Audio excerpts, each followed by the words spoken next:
Beleza, pessoal? Voltando aqui, vamos ver como fica a questão do homicídio praticado, homicídio cometido por chifópagos, por irmão siamês ou por indivíduos duplos. Senhores, o que são esses indivíduos? São aqueles indivíduos que são ligados, eles nascem eles nascem grudados, eles nascem com essa ligação. Então, o que é o tal do homicídio cometido por chifópago, irmão siamês ou indivíduo duplo que você tem que saber para sua prova?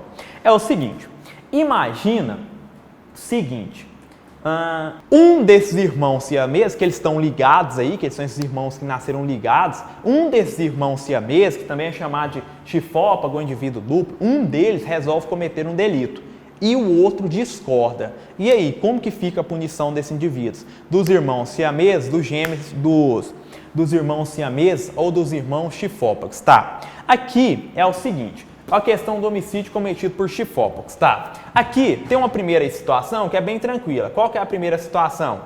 Esses irmãos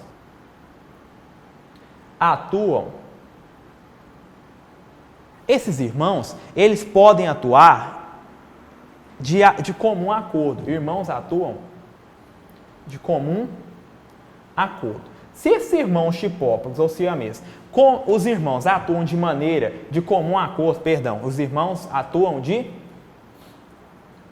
comum acordo para cometer esse homicídio. Os dois topam. Então, primeira situação nossa que é bem tranquilo. Homicídio cometido por irmãos siameses ou chifópagos. A primeira situação, os irmãos atuam de comum acordo. Os dois irmãos topam praticar esse homicídio. Então, esses dois irmãos chifópagos, eles topam. Os dois de comum acordo praticam esse homicídio. E aí? Aí não tem nenhum problema. Os dois serão responsabilizados por homicídio. Por quê? Eles atuaram de comum acordo. Os dois queriam praticar o fato, queriam matar um desafeto dos dois, os dois foram lá e mataram. Professor, onde que está o problema? Vou pôr de cá para continuar. No seu caderno você continua embaixo. O problema vai ser a situação B que eu vou colocar aqui no seu caderno. É o seguinte, quando ele é praticado, quando o homicídio é praticado, aqui que é o problema, quando o homicídio é praticado por um irmão chifópago contra a vontade do outro.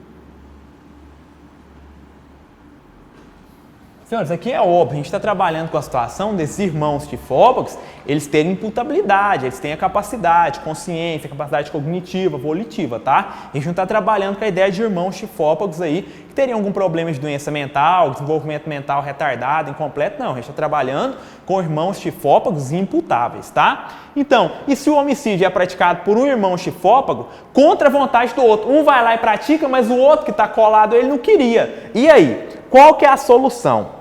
A primeira solução é a seguinte, uma primeira corrente, professor, tem até corrente para isso? Tem. Uma primeira corrente vai falar assim, ó, se a separação desses dois irmãos, se a separação deles é impraticável, se a separação não tem como separar, primeira corrente, se a separação desses irmãos é impraticável, deve o irmão que cometeu o delito ser absolvido. Professor, por que vai absolver? Porque é o seguinte, um queria cometer e o outro não queria. Então ele foi lá e cometeu. Um cometeu, mas contra a vontade do outro. Como que você vai punir os dois? Não tem como punir os dois. Tem como separar? Não tem como separar porque a separação é impraticável. Então, qual que é a única alternativa para essa primeira corrente? Se a separação desse irmão chifópagos é impraticável, não tem como praticar, um é culpado, o outro não, porque o outro não quis praticar esse delito. Então, o que acontece? Você vai ter que absolver o irmão que praticou o delito em razão da impossibilidade de se punir o irmão que não queria cometer o delito. Então, o que vai restar para essa primeira corrente?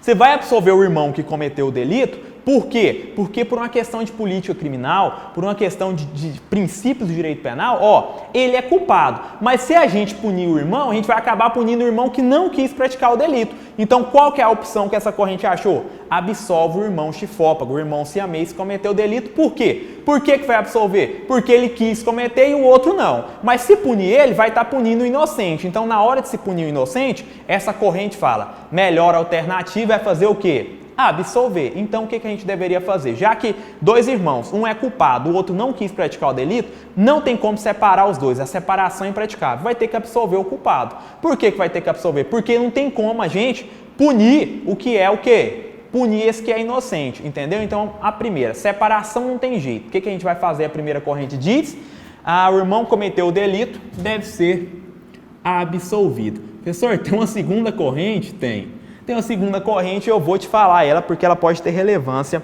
para a sua prova. Tá. Se a separação for de fato impraticável, o irmão culpado, olha que é diferente, se a separação é impraticável, o irmão culpado deve ser, olha a diferença, absolvido? Não. Processado e condenado. Olha o começo aqui, Se a separação é impraticável para essa segunda corrente, o irmão chifópago que cometeu esse delito, ele deve ser processado e condenado. Tá? O que é o problema? É inviabilizando-se, porque não tem como punir os dois, a aplicação da pena. Fala, professor, dá na mesma, que ele é condenado, mas a aplicação da pena é inviabilizada. Inviabilizando-se a aplicação da pena. Aqui, qual que é a diferença? Aqui, nessa primeira corrente, ele é absolvido, aqui não. Ele é processado e condenado. O que acontece? Só a aplicação da pena que é inviável, porque se eu aplicar a pena para o culpado, eu vou estar punindo também o irmão que é inocente. Aí a gente não quer. Então, para essa segunda corrente, você processa e condena. Processei. Condenei esse irmão chifópago. E aí? Só porque a aplicação vai ficar o quê? Não vai ter como eu aplicar a pena para ele, porque se eu punir o irmão, eu vou punir o outro. Aí entra o porém. Porém, se o irmão que não concordou com a prática do homicídio vier a cometer delito futuramente,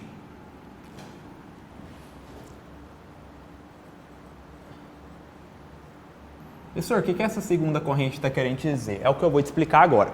Então ela fala assim, ambos poderão ser punidos, cumprir cada um sua pena. É o seguinte, a segunda corrente fala assim, o irmão culpado ele deve ser condenado e processado. Vai ter como aplicar a pena? Não. A aplicação da pena vai ficar inviabilizada. Tá, então ele vai ser processado, condenado e não vai aplicar a pena. Por quê? Porque ele está colado no irmão que é inocente. Tá, entendi, professor. Mas qual que é o porém dessa questão? Ele está condenado. É como se a sanção dele tivesse pendente, só está inviabilizado de punir ele. Imagine-se agora que o irmão que não concorreu para esse homicídio, comete outro delito.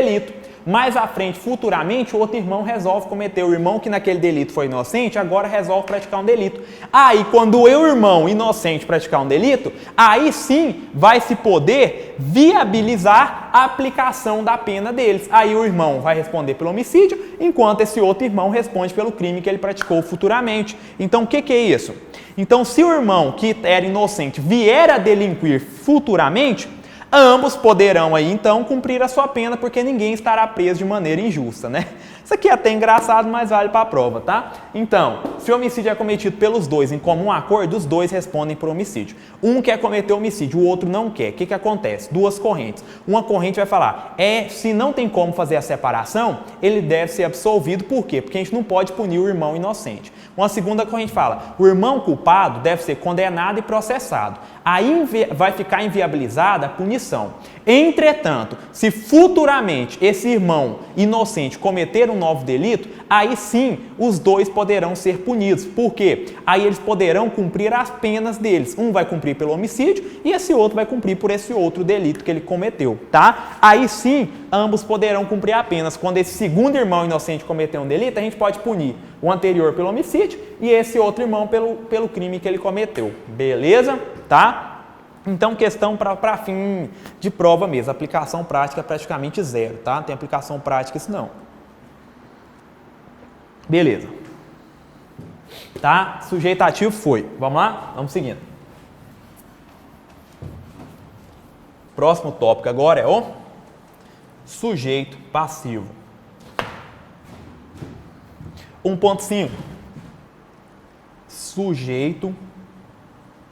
Quem lembra aí? Conceito técnico de sujeito passivo. Também falei. O que é? É a pessoa ou ente que sofre as consequências da infração penal. Esse é o conceito de sujeito passivo. Tá?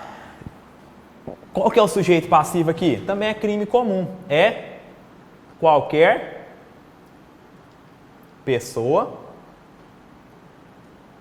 após o nascimento com vida.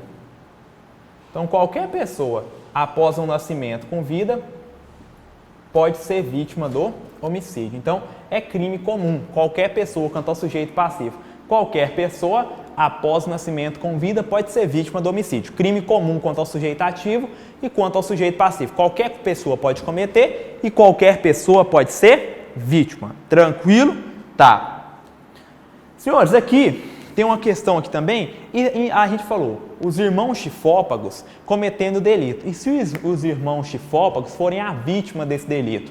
Você é desafeto de um dos irmãos e para matar um você acaba matando o outro. Ou você de fato queria matar os dois. Como que vai funcionar aí? Se a vítima do delito forem esses irmãos siameses, esses irmãos chifópagos, como que fica? Aí é o seguinte, se houver uma única conduta, mas intenção de matar ambos os irmãos, então você pratica uma conduta com a intenção de matar os dois irmãos siameses ou chifópagos. Você vai responder por homicídio doloso, claro, em concurso formal impróprio, concurso formal imperfeito. Então, se com uma conduta, você atuando com dolo de matar os dois irmãos e você efetivamente mata, você vai responder por homicídio doloso em concurso formal imperfeito. Tá. Primeira situação é essa. Segunda situação que a gente tem. Uma única conduta, mas você tinha vontade de matar apenas um dos irmãos, mas ambos morrem. E aí, professor? E agora? Então você pratica uma conduta, sua intenção era matar um dos irmãos chifópagos, mas você acaba matando o outro. Por quê? É impraticável a vida de um sem o outro, vamos colocar. De fato, você pratica uma conduta querendo matar um dos irmãos siameses e mata os dois. E aí agora? O que acontece? Você responde pelo quê? Você responde por homicídio doloso em concurso formal imperfeito de novo. Igual, sabe por quê? Você atuou com dolo direto em relação ao irmão que você queria matar e com dolo eventual em relação ao irmão chifópago. Por quê? Você assumiu o risco da ocorrência da morte desse outro irmão. Então você responderá a uma conduta. Você mata com uma vontade de matar um dos irmãos, acaba matando os dois, você vai responder por homicídio doloso em concurso formal imperfeito. Por quê? Você atuou com dolo direto em relação ao irmão que você queria matar e com dolo eventual em razão a esse outro irmão. Por quê? Você assumiu o risco de matar ele também. Eles não eram unidos, a separação não era impraticável, tá? E por fim, se você tem a intenção de matar um e o outro é salvo pela eficiente atuação médica. Então é o seguinte, você quer matar só um dos irmãos, tá? Você quer matar só um e o outro ele é salvo por uma eficiente atuação médica. Então você tenta matar um e de fato você mata. E o outro irmão, professor, sobrevive? Sim, por uma eficiente atuação médica esse outro irmão sobrevive. E agora, você responde pelo quê? Você queria matar um, matou um e por uma eficiente intervenção médica o outro irmão chifópago conseguiu escapar. E agora você responde pelo quê? Mesma história. Homicídio doloso em concurso formal imperfeito. Você atuou, você vai responder por homicídio doloso contra o que você matou e tentativa de homicídio contra o que sobreviveu. Tranquilo? Então a gente tem três situações quando a vítima é esse irmão siamês. Primeira situação, uma conduta e você tem a intenção de matar os dois irmãos siamês. Pelo que você responde essa primeira situação? Pelo homicídio doloso em concurso formal imperfeito, tá? Professor, segunda situação, uma conduta, vontade de matar um irmão, um dos irmãos siameses, mas você acaba matando o outro. Você vai responder pelo homicídio doloso em concurso formal imperfeito de crimes. Por quê? Você atuou com dolo direto em relação ao que você queria matar e o outro que você não queria, você atuou com dolo eventual, porque você assumiu o risco da ocorrência do resultado. Beleza. Professor, terceira situação. Você quer matar um irmão, você mata e o outro escapa por uma efetiva atuação médica. Você quer matar um irmão, você mata um dos irmãos siameses e o outro sobrevive por uma eficiente atuação médica. Você responde pelo quê? Homicídio em concurso formal impróprio. Você vai responder por homicídio consumado em relação ao que morreu, em concurso com homicídio tentado contra o que sobreviveu, tá? Então, nessa última situação, homicídio consumado em concurso formal impróprio com homicídio tentado em relação ao irmão que sobreviveu. Beleza? Tá. Era isso. 1.5 é isso. Sujeito passivo, qualquer pessoa. Quem quiser, pausa a aula e anota aí essas observações da vítima quando a vítima for irmão siamês. Tá. Elemento subjetivo. Qual que é o elemento subjetivo do crime de homicídio? O elemento subjetivo, ele pode se dar, o crime pode ser praticado tanto mediante o dolo direto, quanto por dolo eventual. Então, homicídio, o elemento subjetivo dele. Você pode cometer homicídio quando você quer matar alguém ou quando você assume o risco de matar e é indiferente ao ocorrimento ou não dessa morte. Então, homicídio, elemento subjetivo. Pode cometer com dolo direto, pode cometer também com dolo eventual, tá? Beleza, então 1.6 elemento subjetivo, admite tanto o dolo direto quanto o tal do dolo eventual. Vamos pro lado de cá? Professor, o homicídio vai ficar grande, né? Vai, vou até dividir um quadro aqui. Vou tentar aproveitar melhor o quadro aqui, dividir ele em 3. 1.7, tem muitos tópicos aqui. Consumação. Gente, aqui ó, eu vou repassar uma questão de teoria geral do crime. O que é o tal do crime consumado? Quem sabe? O Código Penal me fala alguma coisa sobre isso? Senhores, abre aí seu código, lá no artigo 14 do Código Penal.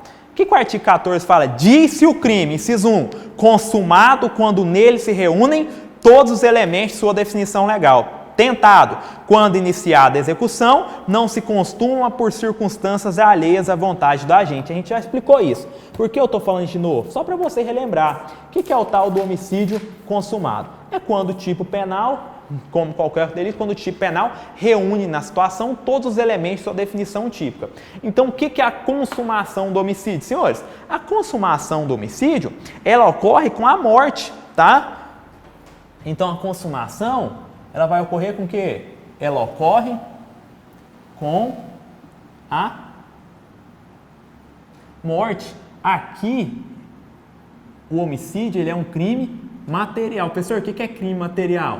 É aquele que o tipo penal prevê uma conduta e um resultado naturalístico dessa conduta, sendo a ocorrência desse resultado necessário à consumação do delito, tá? Lembra lá, eu te expliquei quando eu estava dando aula de teoria do crime. Crime material, crime formal de mera conduta. Homicídio é crime material. O tipo penal prevê a conduta e o resultado, sendo o resultado necessário à consumação desse delito. Então, homicídio ocorre com a morte, é um crime material. Professor, o que é a morte? A morte, ela vai ocorrer, concentra nisso aqui, ó, com a cessação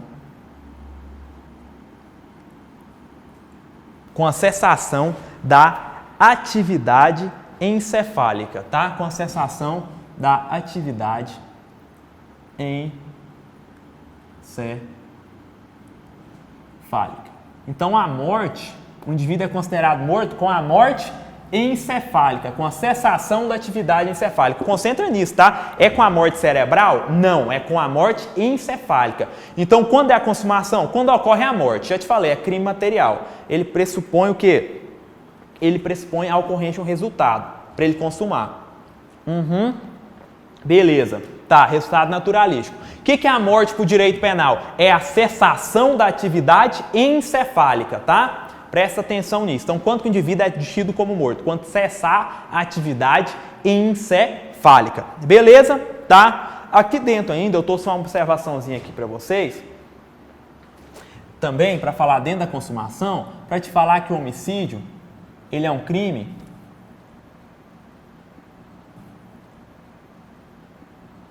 Professor, o que é o homicídio ser um crime instantâneo? Crime instantâneo, vou colocar aqui para vocês. Crime instantâneo é aquele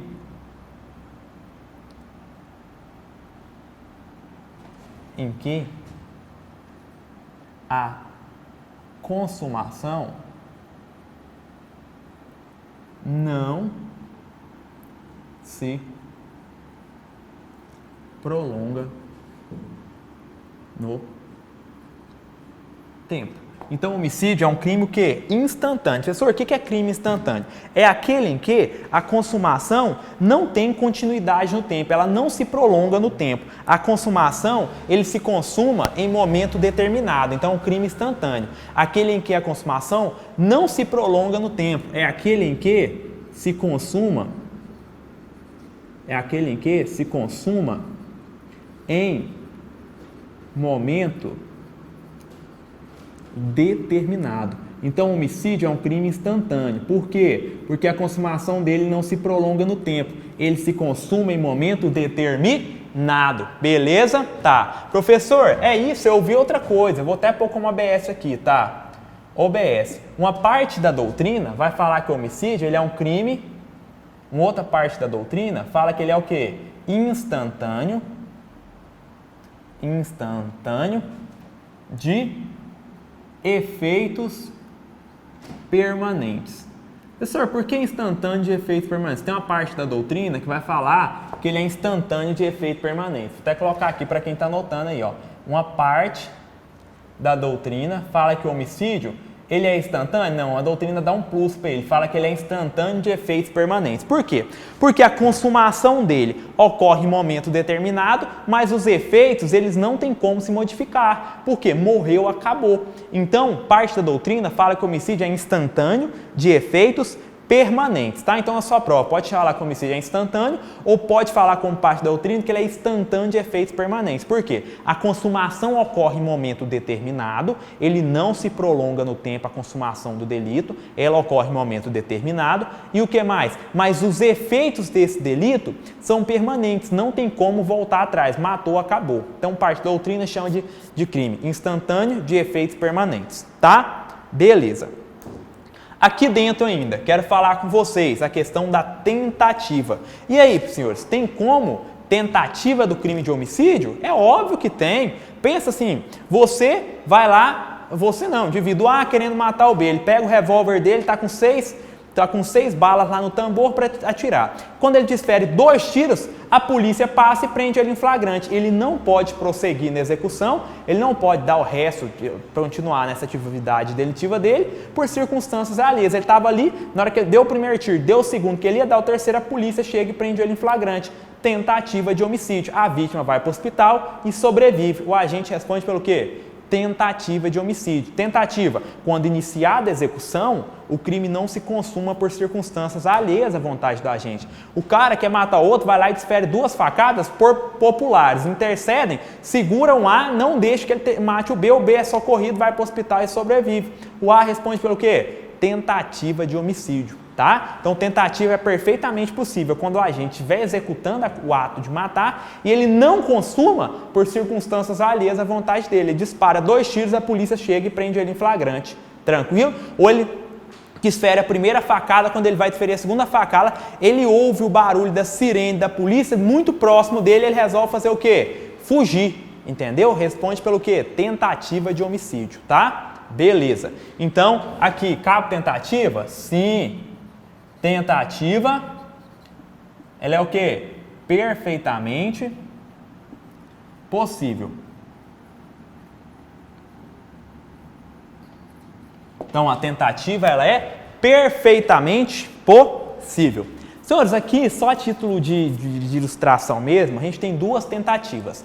A gente tem a tal da tentativa branca ou incruenta e a tentativa vermelha ou cruenta. Professor, o que é cada uma dessas tentativas quer dizer? Então, dentro da tentativa, uma classificação de tentativa que a doutrina faz é dividindo a tentativa em branca ou cruenta ou tentativa vermelha ou incruenta, tá? O que é a tal da tentativa branca ou incruenta? A tentativa branca ou incruenta, vou colocar isso aqui, senhores. A tentativa branca ou incruenta é aquela em que o agente ele nem chega a atingir a vítima. A tentativa branca ou incruenta, a vítima não é atingida. Então, vamos supor que o A, tentando matar o B, ele desfere 6 tiros na direção dele, mas erra os 6. Tentativa de homicídio? Tentativa. Tentativa branca ou incruenta. Por quê? A vítima não foi atingida. Então, o A, com a intenção de matar o B, pega seu revólver e desfere 6 tiros que ele tinha no tambor. Ele é ruim de mira e erra os 6 tiros. E aí, é tentativa? Sim. Tentativa de homicídio. Tentativa conhecida como branca ou incruenta. Deixa eu pôr aqui para vocês. Tentativa branca ou incruenta. O que é essa tentativa branca ou incruenta? Quando a vítima não é atingida. E a gente tem também a tentativa outra, que é a tentativa vermelha ou cruenta. O que é a diferença? A branca ou incruenta. O cara dá 6 tiros e erra os 6. Tentativa de homicídio branca ou cruenta. Agora, a vermelha ou cruenta é quando a vítima é atingida e sofre ferimentos. Então, a vermelha ou cruenta, a vítima é atingida e sofre ferimentos. Então, na branca, a vítima não é atingida, o cara dá 6 tiros e erra. 6 tiros é a tentativa de homicídio? É. Na vermelha ou cruenta, a vítima é atingida. Então, lembra do exemplo, o cara vai lá e dá 3 tiros quando a polícia, ele dá 3 tiros, acerta os 3 tiros quando a polícia chega e prende ele em flagrante. E aí a vítima é socorrida e sobrevive. Tentativa vermelha ou cruenta, a vítima foi atingida, tá? Então, a tentativa pode ser branca ou incruenta ou vermelha ou cruenta. Beleza? Tá. Consumação era isso que eu tinha para falar para os senhores. Ocorre em momento determinado, não é crime permanente, tá? Doutrina vai falar que ele é crime instantâneo ou instantâneo de efeitos permanentes, tá? O que eu vou colocar aqui para vocês? 1.8, classificação. Senhores, essa classificação aqui, a doutrina trabalha muito com ela, mas é só para te dar um norte, tá? Qual que é a classificação? Lá na classificação de crimes, o que é a classificação do homicídio? O homicídio se classifica como crime simples. O homicídio ele é um crime simples, comum, porque não existe qualidade ou condição especial do sujeito ativo. É um crime material, porque aí entra a classificação formal, material de mera conduta. Ele prevê um resultado naturalístico e esse resultado ele é imprescindível à consumação do delito. Então ele é um crime simples, comum, material. Ele é um crime de dano, porque ele não é um crime de perigo. Ele é um crime de forma simples, forma livre, perdão. Ele é um crime de forma livre, porque ele não tem uma forma vinculada, ele pode ser praticado de diversas maneiras, e ele também é um crime unissubjetivo. Professor, o que é crime unissubjetivo? É aquele que pode ser praticado por somente uma pessoa. Então, ele é um crime comum, ele prevê um resultado naturalístico e para consumar tem que ocorrer o resultado naturalístico. Perdão, comum não é isso não, senhores, perdão. Ele é um crime comum porque não exige qualidade especial do sujeito ativo nem do sujeito passivo, por isso crime comum. Crime material, porque ele prevê um resultado e esse resultado é necessário à consumação do delito. De dano, porque ele é um crime de dano e não é um crime de perigo.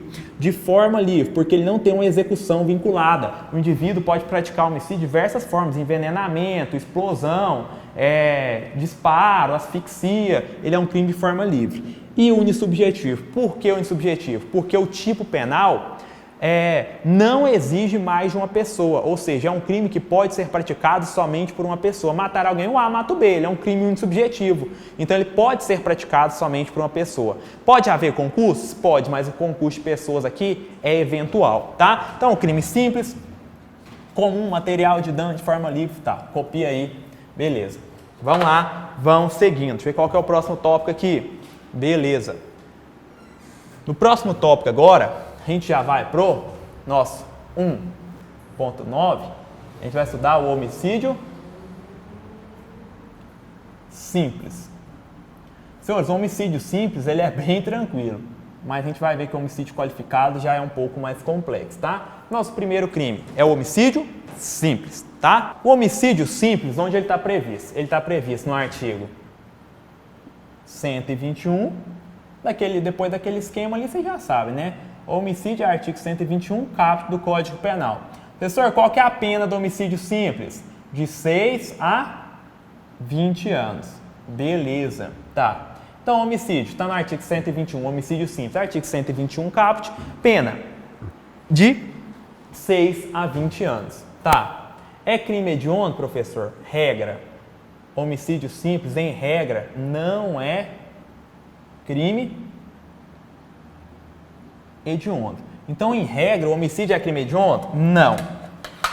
Mas em uma situação ele pode ser. Professor, quando que o homicídio vai ser crime hediondo? Regra, homicídio simples é crime hediondo? Regra, não. Então, homicídio simples é crime hediondo? Regra geral, não. Regra geral, homicídio simples não é crime hediondo. Quando que ele pode ser? Ele pode ser quando ele for um homicídio simples praticado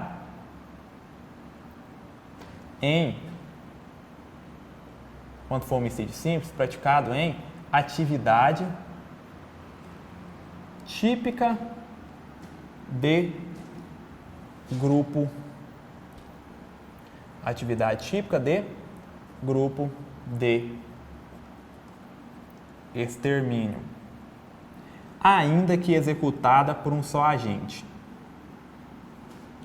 Ainda que executada por um só agente. Então tá, o que você tem que saber aqui que é importante também?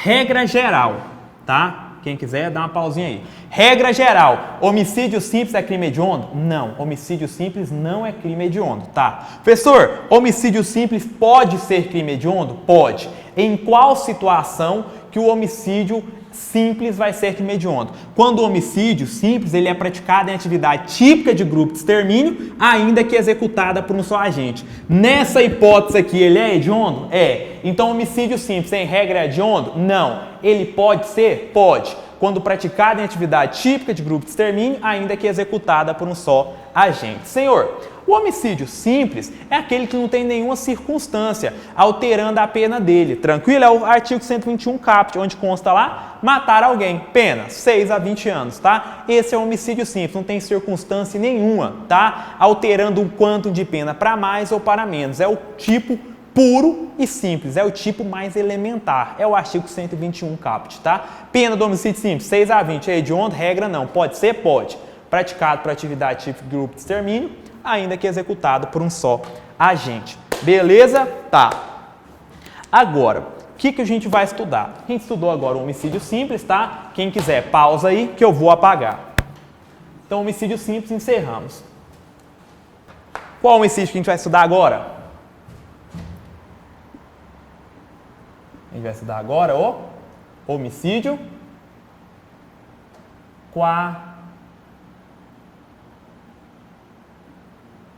qualificado. Professor, homicídio simples, vamos lá? Onde está o homicídio qualificado agora? Artigo 121, olha que legal, parágrafo 2º do Código Penal. Tranquilo? Homicídio qualificado. Não, senhores, perdão. Pulei uma etapa aqui. Antes de a gente estudar o homicídio qualificado, a gente tem que estudar aqui, ó, antes, que é o parágrafo 1º. A gente tem que estudar o homicídio privilegiado.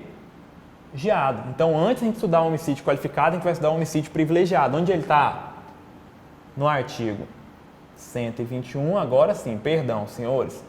Parágrafo 1º do Código Penal, tá? A gente estudou o simples, vamos estudar o privilegiado. Porque a gente poderia estudar o qualificado? Até poderia, mas isso sai da lógica estrutural lá que o Código Penal adotou. Então, depois do simples, agora a gente vai estudar o homicídio privilegiado. Professor, onde que ele está? Artigo 121, parágrafo 1º. Vamos ler? Vamos.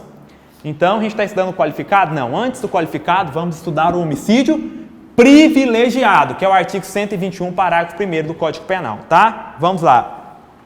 Artigo 121, parágrafo 1º.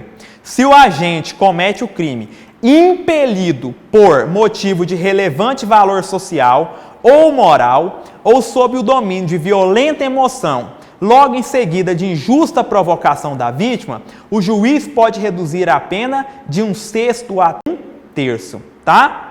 Então, senhores, o que é isso aqui? É quando a gente comete homicídio por relevante, impelido por relevante valor social, impelido por relevante valor moral ou sob o domínio de violenta emoção, logo em seguida de injusta provocação da vítima. Esse é um homicídio privilegiado. Professor, qual que é o benefício que o cara tem? O benefício que o cara tem, ele vai ter apenas se ele cometeu o homicídio por relevante valor social, impelido por um relevante valor social, relevante valor moral, ou sob o domínio de violenta emoção, logo em seguida de injusta provocação da vítima, ele vai ter a pena dele diminuída de 1/6 a 1/3. Tranquilo? Então ele vai ter a pena dele vai ser diminuída de 1/6 a 1/3. Professor, o que eu tenho que saber aqui dentro do homicídio privilegiado? Primeira coisa, qual que é a natureza jurídica desse tal de privilégio do homicídio? Qual que é a natureza jurídica desse privilégio do homicídio privilegiado? Senhores, na verdade, tecnicamente falando, o homicídio do artigo 121, parágrafo 1º, em que pese a doutrina chamá-lo de homicídio privilegiado, tecnicamente, ele não é homicídio privilegiado. Por quê? Porque o que a gente tem no artigo 121, parágrafo 1º, tecnicamente não é privilégio. Por quê? Privilégio, ele altera os patamares da pena em abstrato para patamares menores. Então, privilégio, tecnicamente falando, é quando há uma alteração dos patamares em abstrato da pena para menos. Seria como se houvesse o privilégio, é quando ocorre uma alteração do patamar das penas em abstrato para baixo. Seria como, por exemplo, a pena do homicídio simples é de 6 a 20, para ser tecnicamente um privilégio, a gente poderia falar assim, homicídio, quando por relevante valor social ou moral, pena aí, sei lá, de 4 a 10 anos. Isso seria um privilégio tecnicamente, porque privilégio, do ponto de vista técnico, é uma alteração do patamar em abstrato para menos. Então, tecnicamente, esse homicídio aqui, ele é privilegiado? Não, por isso eu venho e coloco duas aspas aqui. A doutrina chama de homicídio privilegiado, sua prova vai chamar de homicídio privilegiado, mas tecnicamente a gente não está diante de um privilégio, porque privilégio, mais uma vez, ele altera o patamar em abstrato da pena prevista para menos. Professor, então qual que é a natureza jurídica aqui desse privilégio, que em verdade você está dizendo que ele não é privilégio? Em verdade, ele é uma causa de diminuição. Tecnicamente, a natureza jurídica é de causa de diminuição de pena. É de privilégio? Não. É de causa de diminuição de pena. Tecnicamente, o artigo 121, parágrafo 1º, ele prevê uma causa de diminuição de pena.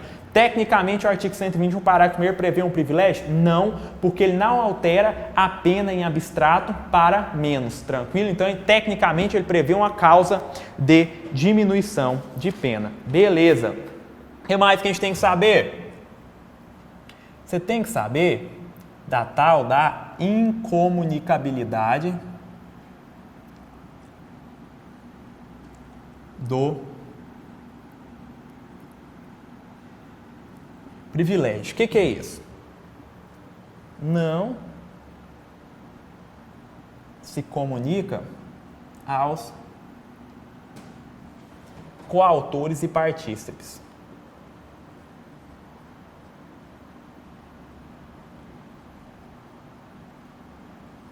Então, primeira coisa, esse privilégio aqui do artigo 121, parágrafo 1º, ele é incomunicável, não se comunica aos demais coautores ou partícipes, tá? Não se comunica aos demais, aos coautores e partícipes. Por quê, professor? Porque esse privilégio, ele possui caráter subjetivo. E aí, professor, o que você está me dizendo com essa questão do caráter subjetivo? Eu quero que você lembre lá da regra do artigo 30 do Código Penal, que lá no concurso de pessoas eu te falei. O que o artigo 30 fala? Não se comunicam as circunstâncias e as condições de caráter pessoal, salvo quando elementares do delito. Então, o que eu estou te falando? Esse privilégio do indivíduo ter cometido o crime por relevante valor moral, relevante valor social, domínio de violenta emoção, logo em seguida de injusta provocação da vítima, é uma circunstância subjetiva. Ela não se estende aos demais coautores e partícipes, tendo em conta a regra do artigo 30 do Código Penal. Está em dúvida? Reassista a aula de concurso de pessoas. O que você tem que saber? Esse privilégio não se comunica aos demais coautores e partícipes. Por quê? Porque ela tem caráter subjetivo. E a regra do artigo 30 fala: não se comunicam as circunstâncias e as condições de caráter pessoal, salvo quando elementar. Aqui é elementar? Não. Aqui é causa de diminuição de pena. Então comunica? Não comunica porque é uma circunstância subjetiva. Professor, me dá um exemplo aí para ver se melhora isso aí. Não estou pegando a ideia não. Seguinte. O indivíduo, ele tem a filha dele estuprada. Então, o cara, ele tem a filha dele estuprada. Então, o pai lá de família, ele chega em casa e fica sabendo que o fulano de tal estuprou a filha dele. Aí, ele vai contratar alguém para matar o estuprador da filha dele. Então, o pai chegou em casa e ficou sabendo da notícia.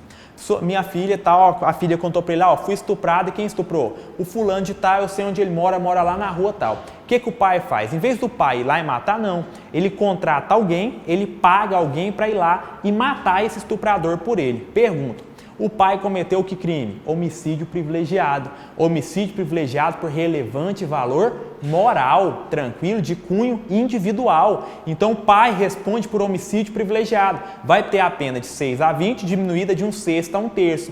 E esse cara que matou por mediante paga ou promessa de recompensa, ele vai responder por homicídio qualificado. Artigo 121, parágrafo 2º, inciso 1. Vai pegar uma pena de 12 a 30 anos. Então olha aqui.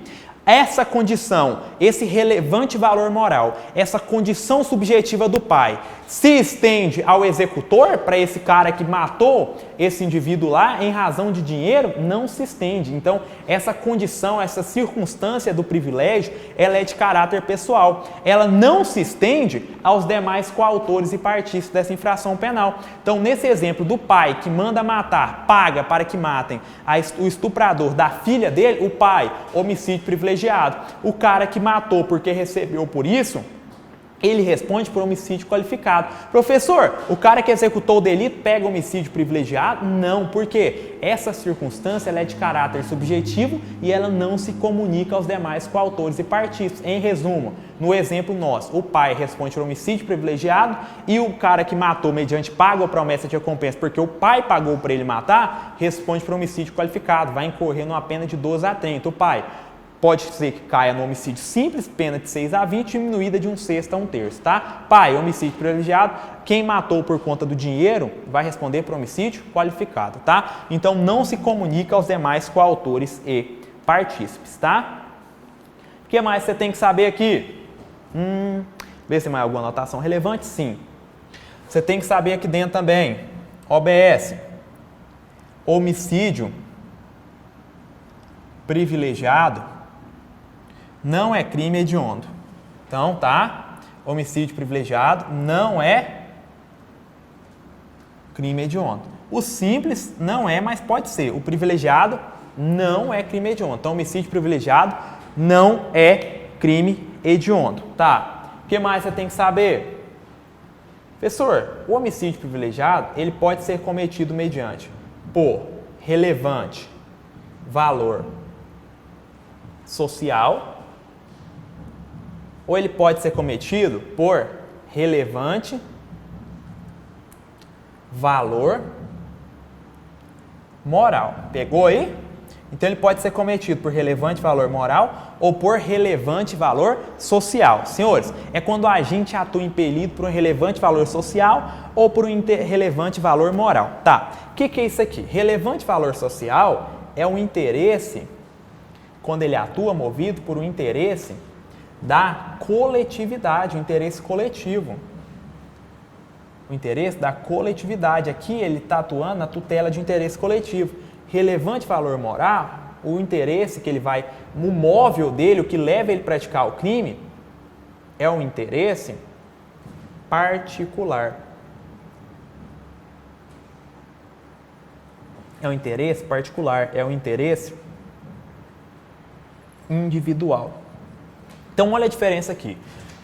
que vai levar o indivíduo a responder por esse crime por ter o benefício do privilégio. Se ele cometeu o delito aqui, primeiro, por relevante valor moral ou por relevante valor social. O que é relevante valor social? É quando move, o motivo que leva esse indivíduo a praticar um crime, relevante valor social, é quando envolve o interesse da coletividade. Relevante valor moral é quando envolve o interesse particular, o interesse individual. O que leva ele a cometer um crime, no relevante valor moral, é um interesse individual. Vamos explicar cada um desses. Olha o exemplo.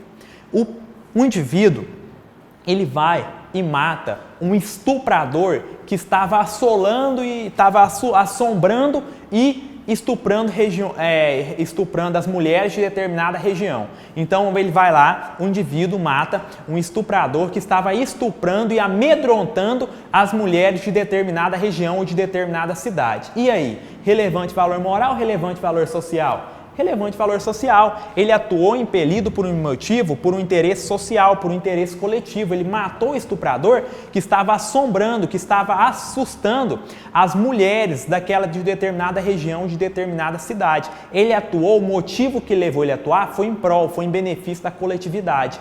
Isso é relevante valor social. Outro exemplo de relevante valor social. O indivíduo vai lá e mata um traficante que está tentando viciar os filhos e as crianças de determinada região. Então o indivíduo vai lá e mata um traficante que ele está tentando viciar, que ele está tentando aliciar as crianças, está tentando contaminar essas crianças, torná-las viciadas em drogas. Esse traficante que está ali aliciando as crianças, está tentando fazer nascer nessas crianças de determinada região vício, o indivíduo vai lá e mata ele. Relevante valor moral ou social? Social, porque ele atua no interesse coletivo, tá? Relevante valor moral. Senhores, aqui o interesse é individual, é particular. O que leva o indivíduo a matar é o interesse particular, individual. Exemplo, o indivíduo mata o estuprador da esposa dele. O cara mata quem estuprou a esposa dele. E aí, relevante valor moral, social? Social. Então, se o indivíduo matar o estuprador da esposa dele, é relevante valor moral, é de cunho individual, é de cunho particular, tranquilo? Ou outro exemplo, o indivíduo vai lá e mata o traficante que viciou o filho dele em drogas, relevante valor moral, tranquilo? Então o que você vai olhar? Se o interesse é da coletividade, é do grupo social, o que leva ele a cometer aquele homicídio é o interesse coletivo da sociedade, é relevante valor social. Agora, se o imóvel, o que leva ele a cometer um homicídio é de cunho mais particular, é de cunho individual, é um interesse ligado à vontade mais restrita, mais particular dele, aí é relevante valor moral. Tranquilo? E ainda tem a última. Qual que é o último, professor? A última hipótese, que é o domínio de violenta emoção. Gente, não é influência não, é domínio. Domínio de violenta emoção, logo em seguida de injusta provocação da vítima. Então, esse aqui, ó, se o indivíduo cometeu o crime por relevante valor social, relevante valor moral ou domínio de violenta emoção, logo em seguida de injusta provocação da vítima, ele vai responder pelo quê? Homicídio privilegiado. Ele vai ter a pena dele diminuída de 1/6 a 1/3, tá? É o que consta aí do artigo 121, parágrafo 1º. Em verdade, tecnicamente é um privilégio? Não, é uma causa de diminuição de pena. Quando o indivíduo mata pelo motivo de relevante valor social, interesse coletivo, relevante valor moral, interesse individual, ou domínio de violenta emoção, logo em seguida de injusta provocação da vítima, tá? Senhores, cuidado, aqui é domínio de violenta emoção, logo em seguida de injusta provocação da vítima. Se a prova te falar influência de violenta emoção, aí não é mais privilégio, ele vai ter direito a um atenuante do artigo 65, 3C do Código Penal. Então, cuidado. Para ele ter direito ao privilégio, é domínio de violenta emoção, logo em seguida de injusta provocação da vítima. Se a prova te disser influência de violenta emoção, aí ele não vai fazer jus mais a esse homicídio privilegiado. Ele vai responder por homicídio, mas ele vai ser beneficiado pela agravante genérica do artigo 65, inciso 3, a linha C do Código Penal. Então, cuidado. Na hora que a prova falar influência de violenta emoção, não é a mesma coisa que domínio. Se o indivíduo comete um homicídio sob influência, na hora que a prova utilizar a palavra influência de violenta emoção, influência não é domínio. Aí ele vai responder por homicídio privilegiado? Não. Ele responde pelo homicídio, mas ele vai ter a pena atenuada. Ele vai fazer jus a uma atenuante genérica. Tranquilo?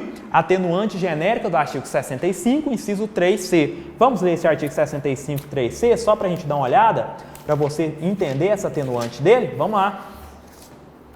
Artigo 65, 3C. São circunstâncias, artigo 65, são circunstâncias que sempre atenuam a pena. Inciso 3, ter o agente, a linha C, cometido o crime sob coação a que podia resistir, ou em cumprimento de ordem de autoridade superior, ou sob a influência de violenta emoção, provocada por ato injusto da vítima. Senhores, aqui, essa atenuante, ela tem duas situações que diferenciam ela muito do privilégio. Aqui é domínio, a atenuante é o quê? Influência. Aqui a reação tem que ser uma reação logo em seguida, com caráter de imediatidade. Já no privilégio, já na atenuante, você pode ver que ele não estabelece o logo em seguida, então ela alarga esse lapso temporal. Tranquilo? Então, na hora que a sua prova, em vez de falar sobre o domínio, de falar influência, não é homicídio privilegiado, é homicídio com a atenuante do artigo 65, 3C. Beleza? Tá. Vê se tem mais alguma coisa aqui para falar para vocês. Sim? Ah, tá, ainda temos. Mais um assunto aqui. Ainda dentro do homicídio. A gente já falou aqui do homicídio privilegiado, que ele não é crime hediondo. Te falamos do relevante valor moral, relevante valor social. Tá. E agora, o que mais que eu quero falar aqui? Quero te falar da eutanásia. Senhores, a eutanásia, ela vai configurar homicídio privilegiado, tá? Então, na hora que a sua prova te falar da eutanásia, a eutanásia, ela configura homicídio? Sim. Homicídio, na verdade, privilegiado, tá? Mas eutanásia é crime? Sim, senhores, eutanásia é crime. Então, o indivíduo que cometer eutanásia, ele vai responder por crime? Sim. Por homicídio o quê? Qualificado? Não, ele responde por homicídio privilegiado. Então, eutanásia é crime no Brasil? É. Eutanásia, se você antecipar a morte de alguém, ainda que ela esteja numa situação de sofrimento, de penúria, você antecipar, você praticar uma conduta ativa para antecipar, para mitigar, para reduzir o sofrimento e antecipar a morte, você responde por homicídio. Pelo quê? Homicídio privilegiado. Então, eutanásia é crime? É. Vai responder por homicídio privilegiado, tá? O que é a tal da eutanásia? É a antecipação da morte natural diante de uma doença incurável, tá? Então, eutanásia é a antecipação da morte natural diante de uma doença incurável. Professor, o que é isso? É um indivíduo que antecipa a morte do outro porque ele está numa situação de uma doença que é incurável, ele está ali numa situação difícil, ele está sofrendo, ele não tem nenhuma possibilidade de reabilitação, a situação dele está se tornando deplorável, já está até ofendendo a dignidade da pessoa humana, o cara já não tem vida, ele está lá definhando no quarto. Então, o que ele pensa? Vou abreviar o sofrimento dele. Ele antecipa a morte desse indivíduo. A antecipação da morte em razão de uma doença incurável configura homicídio. Então, se você adotar uma conduta ativa para pôr termo ao sofrimento de alguém e você está cometendo o quê? Eutanásia, você está antecipando a morte de alguém em razão de uma doença, de uma enfermidade incurável. Você vai responder por crime? Vai. Por homicídio o quê? Privilegiado. Beleza? Então, eutanásia é crime. Eutanásia é a antecipação da morte em razão de uma doença incurável. É crime? É. Ah, professor, vou ter que ver meu parente lá definhando e tudo mais, vou poder fazer nada, vou deixar ele morrendo à míngua dias e dias e dias e dias. Senhor, se você adotar uma conduta ativa e antecipar a morte desse indivíduo, você responde por homicídio privilegiado. Cuidado, tá? Beleza? Tá. Senhores, com isso a gente encerra o homicídio privilegiado, tá? Natureza jurídica, incomunicabilidade, falamos que o homicídio privilegiado não é hediondo, falamos das hipóteses que vai configurar aqui, o homicídio privilegiado e falamos que a eutanásia configura o homicídio privilegiado. Então, a eutanásia no Brasil é crime, tá? Então, com isso, a gente encerra o homicídio privilegiado, tá? Vou fazer uma pausa técnica aqui, no próximo bloco a gente volta e vai estudar o homicídio qualificado e dar seguimento naquele esquema que a gente tinha montado ali. Homicídio simples, privilegiado, depois que? Qualificado, depois a gente vai ver o que? O homicídio doloso circunstanciado, que são as causas de aumento de pena do crime doloso, do homicídio doloso, depois a gente passa para o homicídio culposo e fecha o homicídio, tá? Aguardo vocês no próximo bloco.